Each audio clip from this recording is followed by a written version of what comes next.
முதலமைச்சர் ஸ்டாலின் பிறந்தநாள் வரும் 1ஆம் தேதி கொண்டாடப்பட உள்ள நிலையில் சென்னையில் 1071 வட இந்திய வாழ் மக்களுக்கு நலத்திட்ட உதவிகள் வழங்கப்பட்டது.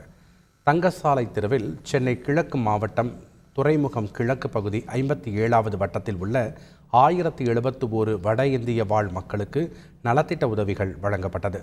இந்த விழாவில் அமைச்சர் சேகர் பாபு, அமைச்சர் மூர்த்தி மற்றும் மத்திய நாடாளுமன்ற உறுப்பினர் தயாநிதி மாறன் மற்றும் நடிகர் MS பாஸ்கர் ஆகியோர் கலந்து கொண்டனர். நிகழ்ச்சியில் பேசிய MP தயாநிதி மாறன், பாஜக சமுதாயத்தில் பிரச்சனையை உருவாக்க பார்க்கிறது என்று கூறினார்.